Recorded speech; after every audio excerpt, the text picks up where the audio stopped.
Ladies and gentlemen, today we are in the house of Khadlaj, and this is another interesting fragrance I feel like a lot of people need to have their nose on. One of the fragrances in the house of Khadlaj that is most slept upon, which I don't understand where that's coming from. Amazing stuff. See that atomizer? Damn, my God. Stuff smells good. This is the most vintage smelling fragrance I've had my hands on. This stuff is unique. There is no other house that has made something smell like this. This to me feels like a high-end niche quality scent profile. I just don't know how Khadlaj went about it, but this thing smells really good. Smells vintage. It's not juvenile leaning. If you're a young person, I'm not sure this is going to appeal to you like that. This is going to appeal to people well above maybe 40 years. There's just something here I love. It's incensey and spicy at the same time in a very good way. This is one fragrance that was made to not please everybody. Case closed. When you put your nose on this, you can see that Khadlaj, we're not trying to carry everybody along on this one. This is just one of those fragrances where they decided, you know what, let's just do something for a small fraction of people who appreciate old times, who appreciate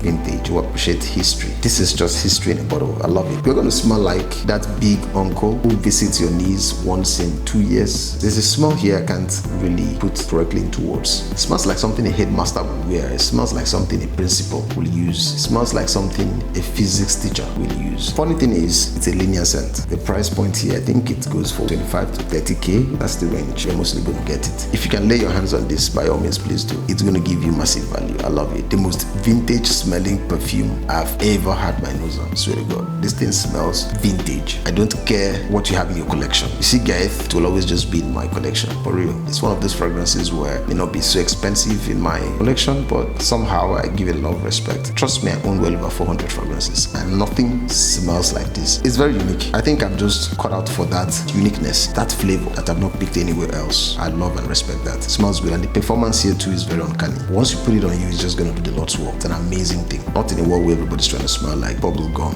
Burberry, and they decided to take this route. It shows there is still craftsmanship there. It shows there's still artisans doing whatever they're doing there. It shows there's still creativity stuck in that space. It's a promise note for people looking in that direction and looking into this house, knowing that maybe at some point they'll take us to where we need to be or we ought to be. Amazing house, amazing scent profile, amazing DNA. Everything here is impeccable. This is masculine. My ladies, please stay away from this juice. I understand there's a good amount of women out there who tend to want to lean towards what men are trying to use. If you're the lady who thinks you love to experiment or play with male fragrances, this will stress you. This stuff is really vintage, and you want to really have an acquired taste in perfumery to want to deal with something like this. It's a scent that will leave a muscle memory on anybody who sniffs this on you. Powerful stuff, big story. I love it. Africa in the bottle.